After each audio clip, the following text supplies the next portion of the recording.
Hi welcome back to my YouTube channel. ಎಲ್ಲರೂ ಹೇಗಿದ್ದೀರಾ? I hope ಚೆನ್ನಾಗಿದ್ದೀರಾ ಅಂತ ಅಂದ್ಕೊಂಡಿದ್ದೀನಿ. ಇವತ್ತು ನಾನು ಬೆಂಗಳೂರಿನಿಂದ ಹೊಸಪೇಟೆಗೆ ಅಂದರೆ ನಮ್ಮೂರಿಗೆ ಹೋಗ್ತಾ ಇದ್ದೀನಿ. ಯಾಕಂದರೆ ಗೌರಿ ಹಬ್ಬ ಇರೋದ್ರಿಂದ ಊರಿಗೆ ಹೋಗ್ತಾ ಇದ್ದೀನಿ.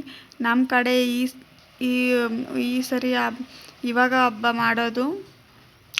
ಹಾಗಾಗಿ ಗೌರಿ ಹಬ್ಬಕ್ಕಂತ ಅಪ್ಪ ಊರಿಂದ ಬಂದಿದ್ದರು ಊರಿಗೆ ಕರ್ಕೊಂಡು ಹೋಗೋಕ್ಕಂತ. ಇವಾಗ ಸುಮಾರು ಟೈಮ್ 11 ಗಂಟೆ ಆಗಿದೆ. ಇವಾಗ ಹೋಗ್ತಾ ಇದ್ದೀನಿ ಊರಿಗೆ. ನೋಡ್ತಾ ಇರ್ಬೋದು, ನಮ್ಮ ಮನೆಯವರು ಸಹ ಕೆಲಸ ಬಿಟ್ಟು ಬಂದಿದ್ದಾರೆ ಊರಿಗೆ ಬಿಡೋಕ್ಕಂತ. ಆಟೋಕ್ಕೆ ಕಾಯ್ತಾ ಇದ್ದೀವಿ. ಆಟೋದಿಂದ ಬಂದಮೇಲೆ ಇವಾಗ ಮುಂದೆ ಹೊಸಪೇಟೆ ಅಂತ ಬಸ್ಸಲ್ಲಿ ಸಂಡೆಕೊಪ್ಪ ಕ್ರಾಸ್ಗೆ ಹೋಗ್ತಾ ಇದ್ದೀವಿ. ನೋಡ್ತಾ ಇರ್ಬೋದು, ಸಂಡೆಕೊಪ್ಪ ಕ್ರಾಸ್ಗೆ ಹೋಗಿದ್ಮೇಲೆ ಅಲ್ಲಿ ಹೊಸಪೇಟೆ ಬಸ್ ಸಹ ಸಿಕ್ತು ನಮಗೆ. ಫೈನಲ್ ಆಗಿ ಬಸ್ಸಲ್ಲಿ ಹೋಗ್ತಾ ಇದ್ದೀವಿ. ಬಸ್ಸೇನಷ್ಟು ರಶ್ ಇರಲಿಲ್ಲ. ನಮಗೂ ತುಂಬಾ ಅನುಕೂಲ ಆಯಿತು. ಯಾಕಂದರೆ ಪಾಪು ಇರೋದ್ರಿಂದ ಬಸ್ಸು ಖಾಲಿ ಇತ್ತಲ್ಲ, ಹಂಗಾಗಿ ಸ್ವಲ್ಪ ಖುಷಿ ಆಯಿತು. ಪಾಪುನ ಕರ್ಕೊಂಡು ಹೋಗೋದು ಅಷ್ಟೇನಿದಲ್ಲ. ಬೆಂಗಳೂರು ಬಿಟ್ಟು ಇವಾಗ ತುಮಕೂರು ಬಂದಿದೆ.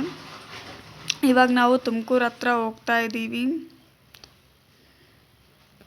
ನೋಡ್ತಾ ಇರ್ಬೋದು, ಫೈನಲ್ ಆಗಿ ತುಮಕೂರು ಸಹ ಬಂತು.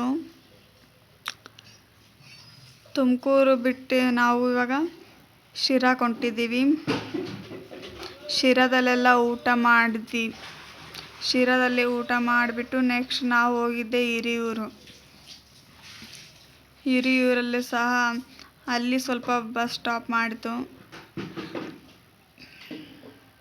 ನೋಡ್ತಾ ಇರ್ಬೋದು ಹಿರಿಯೂರು ಯಾವ ಥರ ಇದೆ ಅಂತ. ಹಿರಿಯೂರು ಆದಮೇಲೆ ನೆಕ್ಸ್ಟ್ ಬಂದಿದ್ದೆ ಚಿತ್ರದುರ್ಗ ಬರೋ ಅಷ್ಟರಲ್ಲಿ ಅಲ್ಲೇ ನಸ್ಕಾಗಿತ್ತು.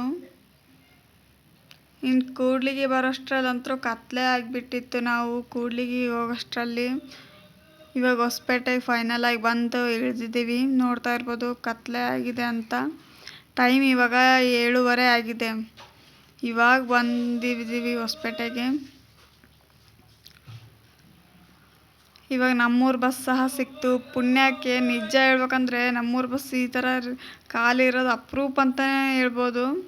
ಫೈನಲ್ ಆಗಿ ಮನೆಗೂ ಬಂದ್ವಿ. ಮನೆಗೆ ಬಂದಮೇಲೆ ಎಲ್ಲರೂ ಕೂಡ ನನ್ನ ಮಗಳು ಸ್ವಲ್ಪ ಹೊತ್ತು ಆಟ ಆಡ್ತಿದ್ದಾಳೆ ನೋಡಿ. ನನ್ನ ಮಗಳು ಬಂದಿರೋಕ್ಕೆ ಎಲ್ಲರೂ ತುಂಬಾ ಖುಷಿಯಾಗಿದ್ದಾರೆ. ಪ್ಲೀಸ್ ನನ್ನ ಚಾನಲ್ನ ಸಬ್ಸ್ಕ್ರೈಬ್ ಮಾಡಿ, ಹಾಗೆ ಲೈಕ್ ಮಾಡಿ ಇವತ್ತಿನ ವಿಡಿಯೋ ಇಷ್ಟ ಆದರೆ.